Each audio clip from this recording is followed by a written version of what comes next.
नमस्कार. रोज एक आसन या सदराखाली जे आहे आपण काही आसनांची प्रॅक्टिस जी आहे रोज करणार आहोत. रोज एक आसन घेणार आहोत, त्या आसनाविषयी पूर्ण माहिती घेणार आहोत, त्याचे फायदे बघणार आहोत, त्याचे तोटे बघणार आहोत आणि त्याचबरोबर जे आहे या ठिकाणी ते आसन कशा पद्धतीने तुम्ही सुधारू शकता, कशा पद्धतीने ते आसन करू शकता, हे आपण बघणार आहोत. रोज 5 आसनं बघण्यापेक्षा रोज एकच आसन या ठिकाणी आम्ही एक्सप्लेन करण्याचा प्रयत्न करणार आहोत. आणि एक आसन, प्रत्येक दिवशी एक आसन, अशा प्रकारे जे आहे आपण एक्सप्लेन करणार आहोत. जर तुम्हाला कोणत्या आसनाविषयी माहिती पाहिजे असेल, त्याचे डिटेलमध्ये व्हिडिओ पाहिजे असेल, तर तुम्ही कमेंट करून नक्की विचारा. तर आजचा आपला व्हिडिओ आहे पद्मासनावरती. तर पद्मासन कशा पद्धतीने तुम्ही करू शकता, पद्मासन कशा पद्धतीने तुम्ही सुधारू शकता, यावर आपला आजचा व्हिडिओ असणार आहे. बऱ्याच जणांना प्रश्न असतो, की पद्मासन करायचं आहे, पण नेमकं पाय उचलून डायरेक्ट ठेवायचं आहे, की याच्या अगोदर काही करायचं आहे? किंवा पद्मासनाची जी तयारी असते, ती नेमकी काय असते? ते सुद्धा आपण जाणून घेणार आहोत. तर नमस्कार, मी राजू भाकर तुमचं पुन्हा एकदा स्वागत करतो आपल्या चॅनलवरती. तर आज आपण पद्मासन बघूया. पद्मासन करण्यापूर्वी काही एक्सरसाइज आहे, काही वॉर्मअप आहे, तो या ठिकाणी आपल्याला करायचा आहे, जेणेकरून पद्मासन तुमचं सुधारेल आणि अजून चांगल्या प्रकारे पद्मासन जे आहे तुम्ही करू शकाल. तर चला व्हिडिओला सुरुवात करूया. पद्मासन करण्यासाठी जे आहे सगळ्यात महत्त्वाचं म्हणजे पद्मासनसाठी काय लागतो आपल्याला? मॅट लागते. हो, बरोबर. पण त्याचबरोबर आपल्या पायाची स्ट्रेंथ सुद्धा लागते. पायाची स्ट्रेंथ लागण्यासाठी जे आहे किंवा स्ट्रेंथ वाढण्यासाठी जे आहे आपण काय-काय करू शकतो? तर काही एक्सरसाइजेस आहेत ज्यामुळे आपल्या पायाची स्ट्रेंथ वाढू शकते आणि त्यामुळे आपण जास्त वेळ पद्मासनमध्ये बसू शकतो. सगळ्यात महत्त्वाचं म्हणजे ज्यावेळेस तुम्ही पद्मासन लावता, त्यावेळेस तुमचे काय महत्त्वाचे आहे या ठिकाणी? अँकल महत्त्वाचे आहे, नीज म्हणजे गुडघे महत्त्वाचे आहे आणि हा ग्रॉइन रिजन खूप महत्त्वाचा आहे. ठीक आहे. या ठिकाणी जर तुंबडी लागली, अँकलमध्ये जर तुंबडी लागली, म्हणजे जर ब्लड सर्क्युलेशन रोखलं किंवा कमी झालं किंवा असं काय होतं डिस्कम्फर्ट या ठिकाणी फील होतो आणि आपण जास्त वेळ त्या पद्मासनमध्ये, त्या आसनामध्ये राहत नाही. ठीक आहे.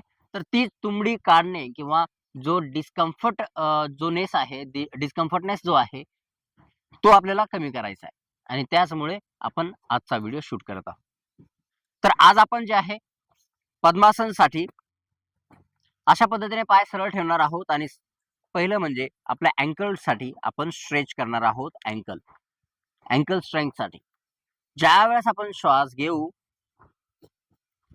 त्यावेळेस आपल्याकडे खेचायचे. श्वास सोडताना बाहेर म्हणजे समोरच्या दिशेनं. ज्याला गुल्फ नमन सुद्धा आपण म्हणतो. Ankle stretch. पाठीमागे स्ट्रेच. अशा पद्धतीने आपल्याला 5 ते 10 वेळा या ठिकाणी करायचं आहे. त्यानंतर दुसरी एक्सरसाइज आहे अँकल रोटेशन. पाय सरळ ठेवायचे आहेत. अँकल्सना रोटेट करायचं आहे सर्क्युलर मुवमेंटमध्ये.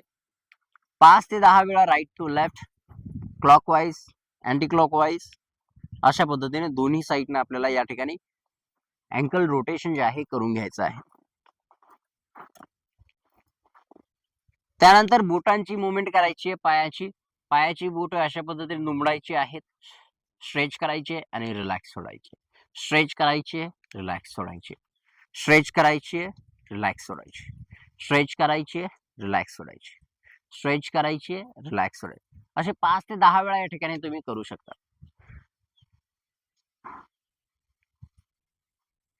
रिलॅक्स. यानंतर आपला दुसरा जॉइंट आहे अँकल, सॉरी नी, गुडघे. तर ह्या गुडघ्यासाठी काय करायचंय आपल्याला या ठिकाणी अशा पद्धतीने स्ट्रेंथन करण्यासाठी पाय सरळ करायचा आहे, खाली घ्यायचा आहे. श्वास घ्यायचा आहे, हळू पाय वरती उचलायचा आहे. थोडा वेळ थांबायचं आहे, हळू श्वास सोडत खाली यायचं आहे. श्वास घ्यायचा आहे, हळू वरती, श्वास सोडत हळू खाली. श्वास घ्यायचा आहे, हळू वरती, श्वास सोडत हळू खाली. असे 5 ते 10 वेळा राईट साइड आणि 5 ते 10 वेळा या ठिकाणी लेफ्ट साइड तुम्हाला करायचं आहे.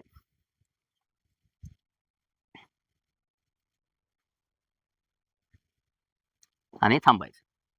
यानंतर याच्यामध्ये दुसरी जी प्रॅक्टिस आहे ते म्हणजे आपल्याला रोटेशन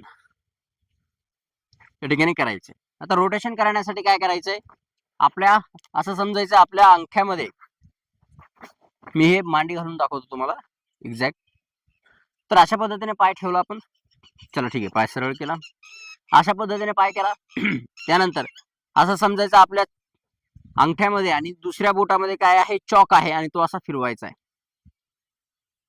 जसं आपण ही प्रॅक्टिस अगोदर गुडघ्यांच्या व्यायामासाठी सांगितली होती, त्यावेळेस तुम्ही हे बेडवरती बसून सुद्धा करू शकता असंही सांगितलेलं. तर आजही तेच सांगणार आहे. त्यानंतर रोटेशन क्लॉकवाईज आणि अँटी क्लॉकवाईज दोन्ही साईडनं आपल्याला अशा पद्धतीने करून घ्यायचे. 5 ते 10 वेळा राईट, 5 ते 10 वेळा लेफ्ट, 5 वेळा क्लॉकवाईज, 5 वेळा अँटी क्लॉकवाईज. अशा पद्धतीने ही जी प्रॅक्टिस आहे तुम्ही करायची आहे. यानंतर तिसरी प्रॅक्टिस जी आहे,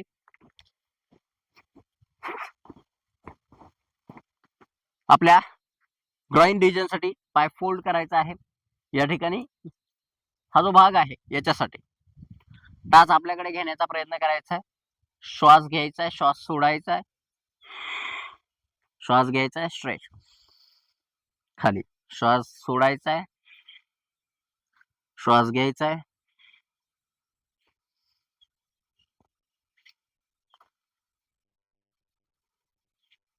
हाफ बटरफ्लाय सुद्धा आपण याला म्हणतो.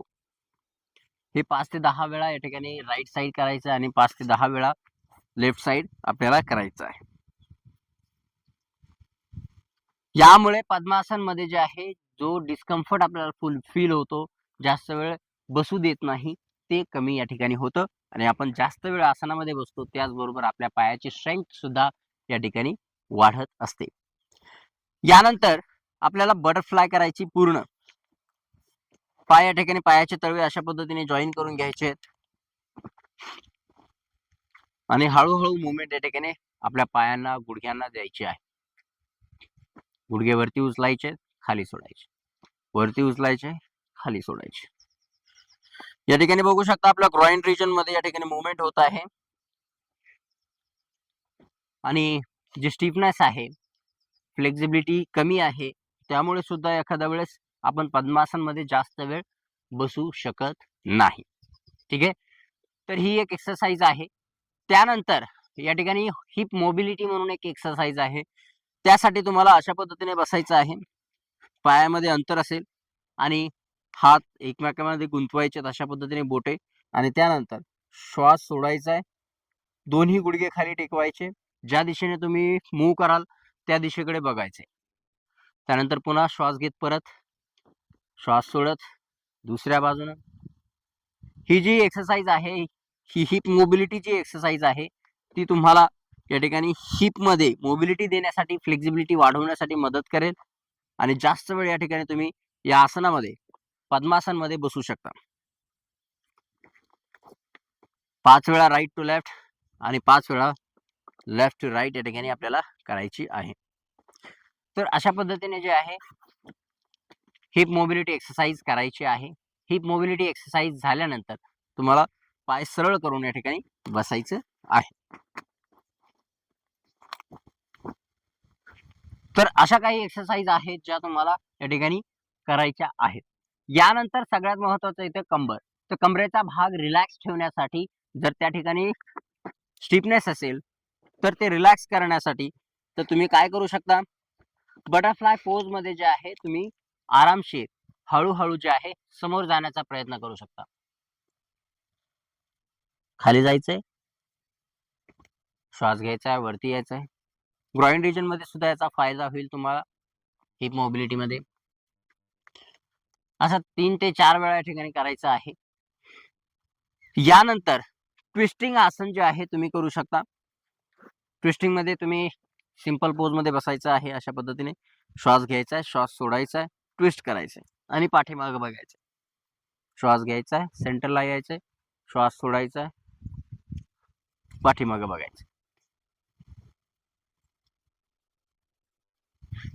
यामुळे तुमची स्पाइनची एक्सरसाइज होईल, स्पाइन लुजनिंग, जॉईंट लुजनिंग जे आहे या ठिकाणी होईल आणि त्यामुळे जो आहे कमरेमध्ये जर काही डिस्कम्फर्ट असेल, तुम्ही तो डिस्कम्फर्ट जो आहे अशा पद्धतीने कमी करू शकता आणि पद्मासन चांगल्या प्रकारे करू शकता.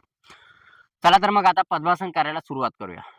तर पद्मासनसाठी जे आहे आपल्याला पाय सरळ ठेवायचे आहेत. पाय सरळ ठेवल्यानंतर आपल्याला एक एक पाय फोल्ड या ठिकाणी करायचा आहे. सुरुवातीला तुम्ही उजवा पाय फोल्ड करा किंवा डावा पाय, जसे तुमच्या रोजच्या सवयीनुसार तुम्ही करू शकता. अशा पद्धतीने जे आहे तुम्ही बघू शकता. या ठिकाणी टाच जी आहे ग्रॉइन रिजनकडे घेण्याचा प्रयत्न करायचा. आपली टाच जी आहे आपल्या ॲब्डोमेनकडे, आपल्या पोटाकडे आली पाहिजे. अशा हिशोबाने आपल्याला क्लोज घ्यायची आहे. त्यानंतर दुसरा पाय फोल्ड करायचा आहे. दुसरा पाय फोल्ड केल्यानंतर या ठिकाणी ही सुद्धा हील जी आहे, ही टाच जी आहे, अशा पद्धतीने जास्तीत जास्त क्लोज आली पाहिजे आणि आपल्या पोटाकडे, आपल्या नेवलकडे याची दिशा असली पाहिजे टाचीची.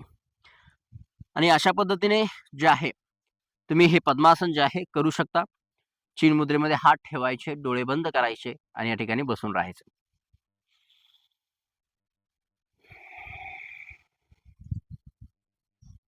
आता जेवढा तुम्ही जर डायरेक्ट पद्मासन केलं असतं, तेवढा तुम्हाला आरामशीर पद्मासन करता आलं नसतं हे आसन आणि तुम्ही स्ट्रगल करत राहिला असता.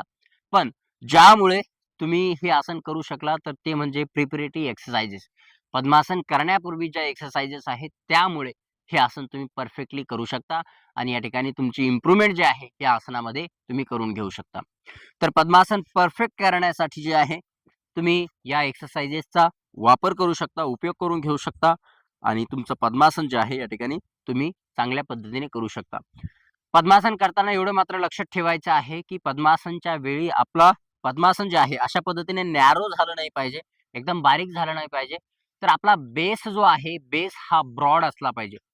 तुम्ही ज्यावेळी पद्मासन करता किंवा कोणतंही आसन करता त्यावेळेस तुमचा ब्रॉड जो बेस आहे ब्रॉड असला पाहिजे. कारण या आसनांमध्ये आपण जास्त वेळ बसतो आणि ब्रॉड बेस जर असेल तर जास्त वेळ आपण या ठिकाणी या आसनामध्ये काढू शकतो. जर बेस जर हा नॅरो असेल, छोटा असेल तर जास्त वेळ त्या ठिकाणी आपण कम्फर्टेबली बसू शकत नाही. त्याचमुळे आपल्याला जे आहे या ठिकाणी बेस ब्रॉड करायचा आहे. तर अशा पद्धतीने हे पद्मासन आहे आणि पद्मासन कशा पद्धतीने सुधारायचं हे आज आपण बघितलेलं आहे. तर ज्यांना गुडघ्यांचा त्रास असेल त्यांनी खूप आरामात करा आणि डॉक्टरांच्या सल्ल्याशिवाय हे आसन सुद्धा करू नका, असं मला वाटतं. जर सर्जरी वगैरे झालेली असेल गुडघ्यांची, तर हे आसन टाळावं असं मला वाटतं या ठिकाणी. तर मंडळींनो, अशीच आसनं जी आहेत आपण रोज एक आसन या सदरामध्ये आपण बघणार आहोत. तर तुम्हाला जर कोणत्या आसनाविषयी डिटेलमध्ये माहिती हवी असेल, ते कसं करायचं, कोणी करू नये, याची जर इत्थंभूत माहिती जर हवी असेल, तर आपलं कमेंटमध्ये आम्हाला नक्की कळवा आणि त्या आसनाविषयी आम्ही माहिती तुम्हाला दुसऱ्या दिवशी नक्कीच देऊ. तो व्हिडिओ जो आहे त्या आसनाविषयी तयार करून देऊ आणि तुम्हाला डिटेलमध्ये माहिती दिल्या जाईल. तर आता भेटूया पुढच्या व्हिडिओमध्ये. तोपर्यंत धन्यवाद.